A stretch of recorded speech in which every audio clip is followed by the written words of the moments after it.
The cherry tree. One day, when Rakesh was 6, he walked home from the Masuri bazaar eating cherries.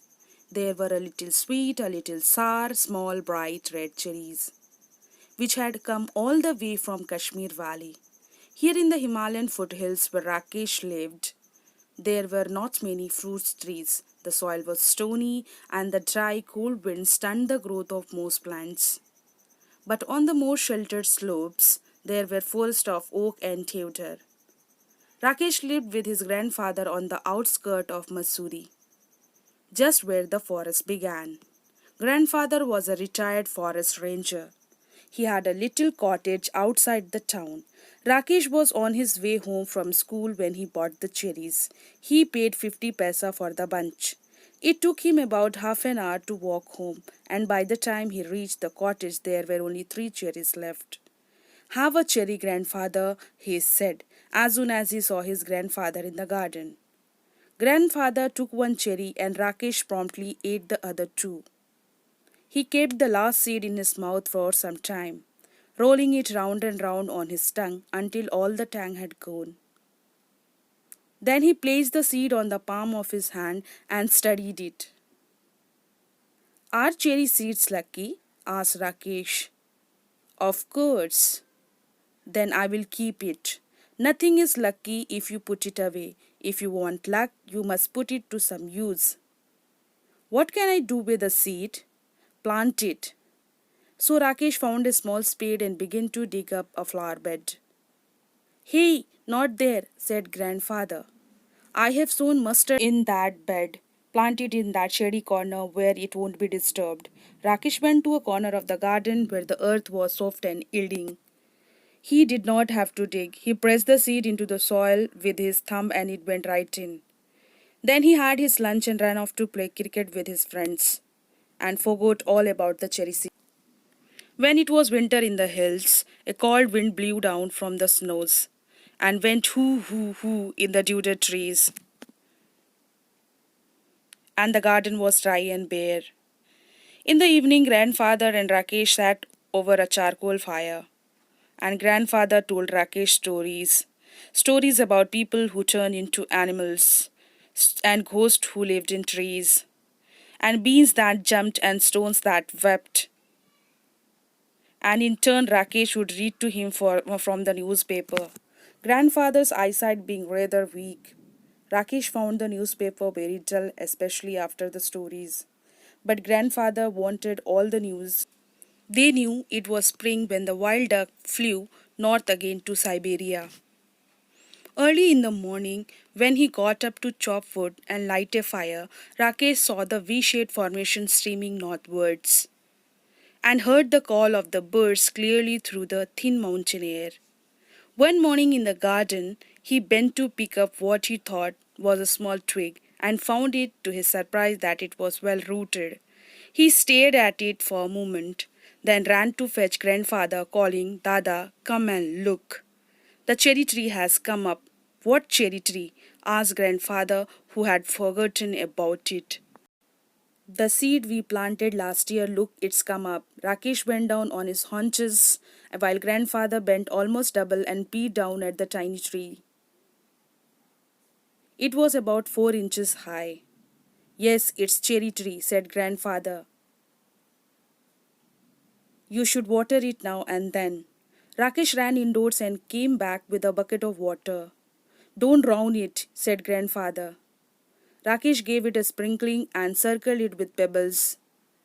What are pebbles for? Asked grandfather. For privacy, said Rakesh. He looked at the tree every morning, but it did not seem to be growing very fast, so he stopped looking at it except quickly out of the corner of his eye. And after a week or two, when he allowed himself to look at it properly, he found that it had grown at least an inch. That year the monsoon rains came early, and Rakesh plodded to and from school in raincoat and gumboots. Ferns sprang from the trunks of trees. Strange looking lilies came up in the long grass, and even when it wasn't raining, the tree dripped, and mist came curling up the valley. The cherry tree grew quickly in this season. It was about 2 feet high when a goat entered the garden and ate all the leaves. Only the main stem and two thin branches remained. Never mind, said grandfather, seeing that Rakesh was upset. It will grow again. Cherry trees are tough. Towards the end of rainy season, new leaves appeared on the tree. Then a woman cutting grass cut the cherry in two. When grandfather saw what had happened, he went after the woman and scolded her. But the damage could not be repaired. Maybe it will die now, said Rakesh. Maybe, said grandfather. But the cherry tree had no intention of dying. By the time summer came round again, it had sent the several new shoots with the tender green leaves. Rakesh had grown taller too. He was 8 now, sturdy boy with black hair and tea black eyes. Blackberry grandfather called them. That monsoon, Rakesh went home to his village to help his father and mother with the planting and plowing and sowing. He was thinner but stronger when he came back to grandfather's house at the end of rains to find that the cherry had grown another foot. It was now up to his chest. Even when there was rain, Rakesh would sometimes water the tree. He wanted it to know that he was there. One day he found a bright green praying mantis perched on a branch, peering at him with bulging eyes. Rakesh let it remain there. It was the cherry tree's first visitor. The next visitor was a hairy caterpillar who started making a meal of the leaves. Rakesh removed it quickly and dropped it on a heap of dry leaves. Come back when you are butterfly, he said. Winter came early. The cherry tree bent low with the weight of snow, filled my sought shelter in the roof of the cottage. The road from the valleys was blocked, and the several days there was no newspaper, and this made grandfather quite grumpy. His stories began to have unhappy endings. In February, it was Rakesh's birthday. He was 9 and the tree was 4, but almost as tall as Rakesh. One morning, when the sun came out, grandfather came into the garden.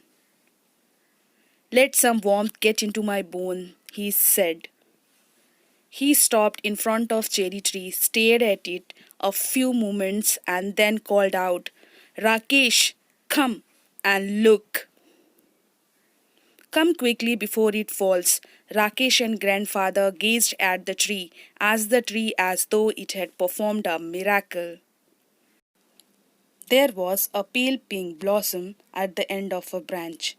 The following year there were more blossoms, and then it was taller than grandfather, who was older than some of the oak trees. But Rakesh had grown too. He could run and jump and climb trees as well. As most boys, he read a lot of books, although he still liked listening to grandfather's tales. In cherry tree, bees came feed on the nectar in the blossoms, and tiny birds pecked at the blossom and broke them off. But the tree kept blossoming right through the spring, and there were always more blossoms than birds. That summer, there were small cherries on the tree. Rakesh tasted one and spat it out. It's too sour, he said. They will be better next year, said grandfather.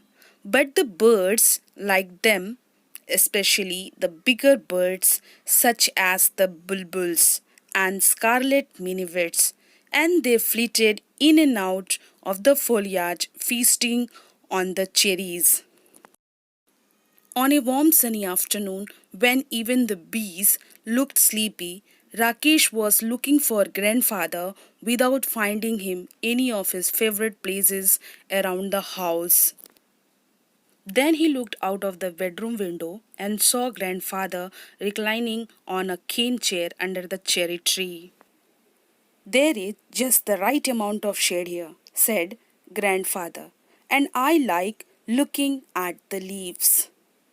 They are pretty leaves, said Rakesh, and they are always ready to dance if there is breeze. After grandfather had come indoors, Rakesh went into the garden and lay down on the grass beneath the tree. He gazed up through the leaves at the great blue sky, and turning on his side, he could see the mountain striding away into the clouds. He was still lying beneath the tree when the evening shadows crept across the garden. Grandfather came back and sat down beside Rakesh, and they waited in silence until it was dark. There are so many trees in the forest, said Rakesh. What's so special about this tree? Why do we like it so much? We planted it ourselves, said grandfather. That's why it's special. Just one small seed, said Rakesh, and he touched the smooth bark of the tree that had grown. He ran his hand along the trunk of the tree and put his finger to the tip of the leaf. I wonder, he whispered, is this what it feels to be God?